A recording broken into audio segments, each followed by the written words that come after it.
Dear students, आज मैं quiz on data handling पर आप सॉल्व करके कुछ क्वेश्चंस दिखा रहा हूँ। फर्स्ट क्वेश्चन है हमारे पास, the cards bearing letters of the word mathematics placed in a bag. A card is taken out from the bag without looking into the bag at random. How many outcomes are possible when a letter is taken out of the bag at random? देखिए हमारे पास एक card है और वो card जो है हमने उस कार्ड पे जो है लेटर्स लिखे हैं मैथमेटिक्स करके।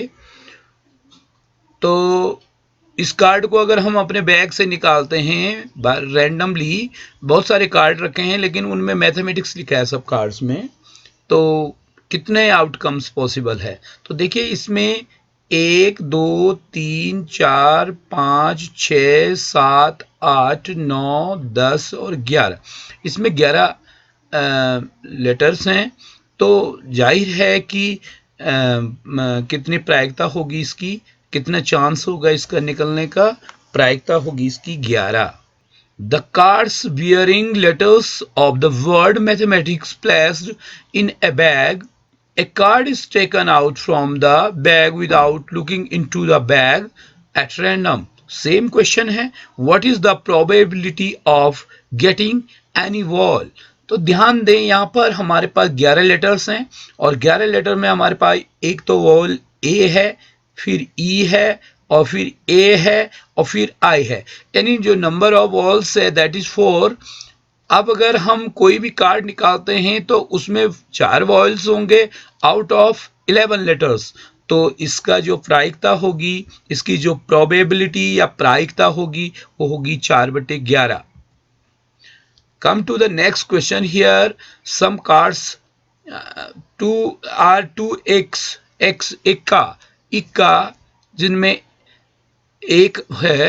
In each of given set of cards placed face down, ये उल्टे रखे गए कार्ड है और इन प्रत्येक में जो है 2 इक्के हैं, प्रत्येक ढेर में 2 इक्के हैं। तो ये पूछता है from which set are you certain to pick the 2 aces in the first गो?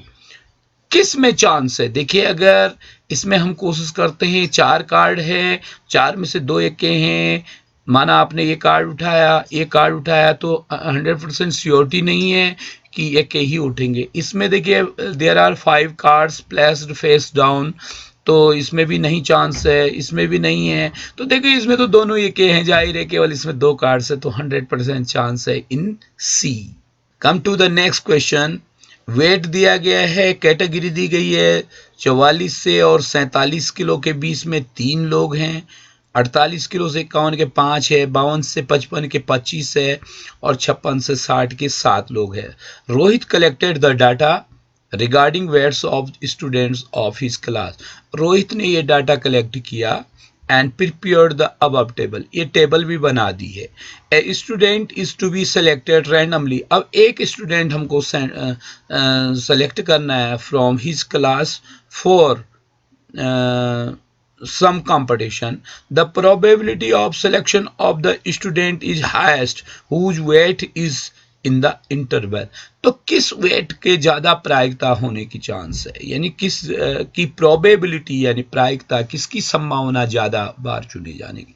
तो जाहिर है जो बड़ा ग्रुप है उसकी प्रोबेबिलिटी ज्यादा होगी, तो ये 52 से 55 की प्रोबेबिलिटी होगी। नेक्स्ट क्वेश्चन हियर, एज दिया गया है, ग्रुप ए के बच्चों की एज है 7 वर्ष 9 वर्ष 8 वर्ष 10 वर्ष 10 वर्ष, और ग्रुप बी में ये एज दे रखी है।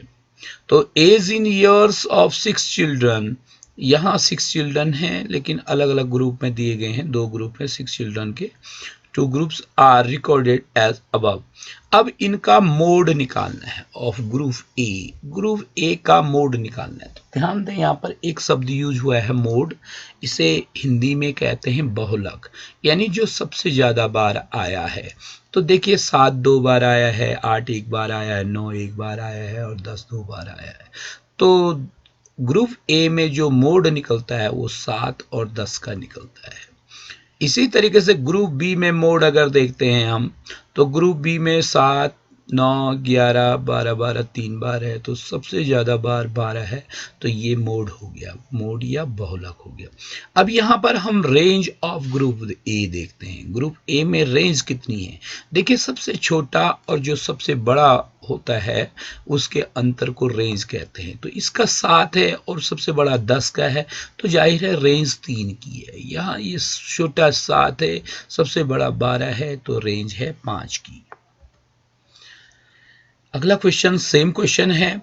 एज ऑफ 6 चिल्ड्रन दिया गया है, 2 ग्रुप्स है, recorded as below. If the 2 groups are combined together then mode कितना हो जाएगा? अब सबको कंबाइन कर दीजिए, सबको कंबाइन कर दीजिए।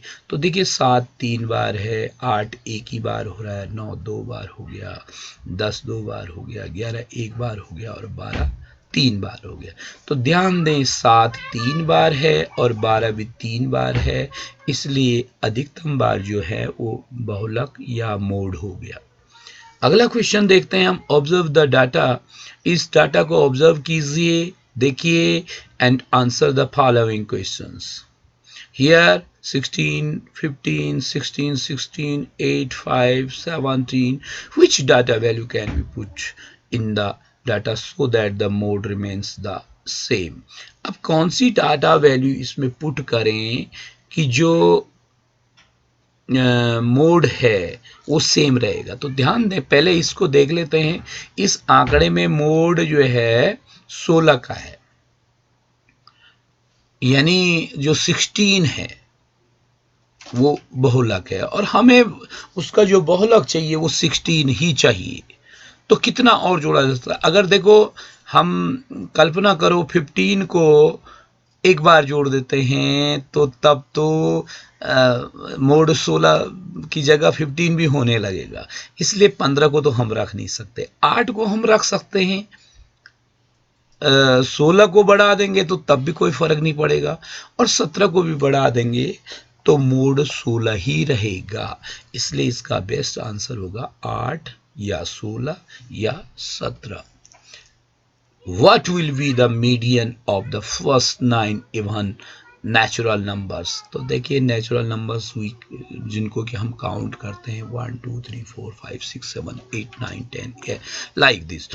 तो इनमें से भी इवन नंबर देखना है। इवन का मतलब होता है सम संख्या, जैसे 2 4 6 8 10 12 14 16 18 20 22 24 इस तरीके से होते हैं। तो यहाँ पर हम बात करते हैं इवन नंबर्स की। तो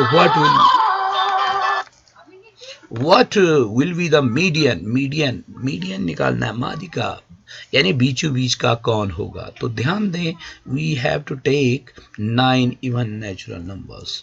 तो 9 लेने हैं, तो 9 में बीचों बीच का कौन हो जाएगा? तो 9 में बीचों बीच का हो जाएगा पांचवा।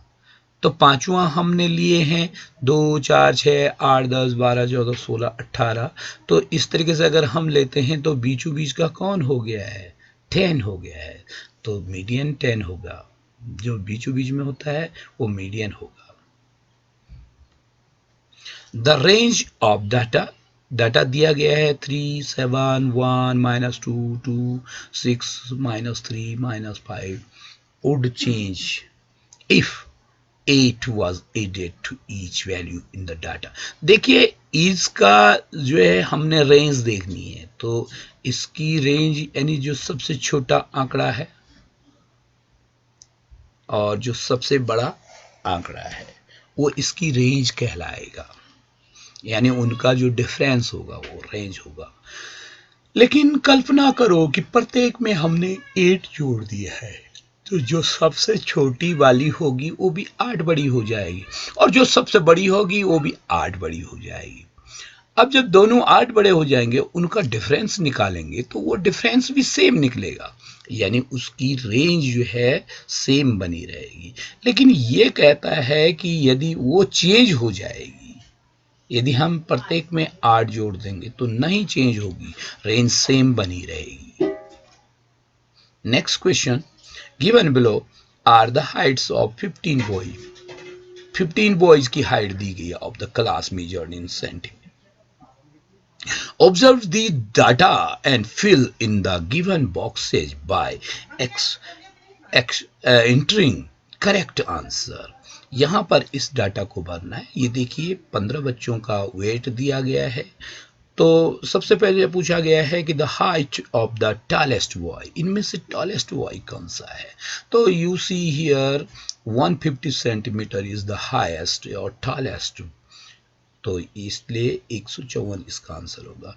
अब height of the shortest boy, इनमें से सबसे कम हाइट का बॉय जो है that is 128 centimetre. The range of given data, अब यहाँ रेंज देखनी है। तो देखिए सबसे बड़ा वाला 154 का है और सबसे छोटा वाला 28 का है, तो इनका अंतर निकाल देंगे तो वो रेंज कहलाएगी। तो 26 इनका डिफरेंस होता है, तो इसकी रेंज हो गई 26। The median height of the boys, अब इन सब आंकड़ों को देखेंगे तो first of all we have to arrange them in ascending order और डिसेंडिंग ऑर्डर। सबसे पहले हम इनको ऑर्डर से लगाएंगे। जैसे सबसे पहले हम 128 को लिखेंगे, फिर 129 को लिखेंगे। Like this you will write these datas in ascending order. आपको ये काम खुद करना है बच्चों। आप 128, 29 इस तरीके से आगे बढ़ा करके लिखेंगे और फिर देखेंगे कि मीडियन क्या है। मीडियन का मतलब ये टोटल नंबर ऑफ डाटाज है 15, तो 7 इधर हो गए, 7 इधर हो गए, 8वां मिडल हो जाएगा। तो 8वां ढूंढना है, बट कौन सा? जब मिडल ऑर्डर में लगाएंगे। इसका आंसर यहाँ पे दिया गया है, लेकिन आपको स्वयं भी करना है। Drag the correct answers, drag the correct answer into given blank boxes. The observation that occurs most frequently in the data, जो सबसे ज्यादा बार डाटा आता है उसको हम बोलते हैं मोड यानी बहुलक। The difference between the highest and the lowest observed given us, जो सबसे बड़ा आंकड़ा होता है और सबसे छोटा होता है उसके अंतर को कहते हैं हम range. The situation that may happen or may not happen have chance of the happening, उसे चांस कहते हैं, प्रोबेबिलिटी कहते हैं, हिंदी में कहते हैं प्रायिकता, जितने बार घटित होने की संभावना होती है।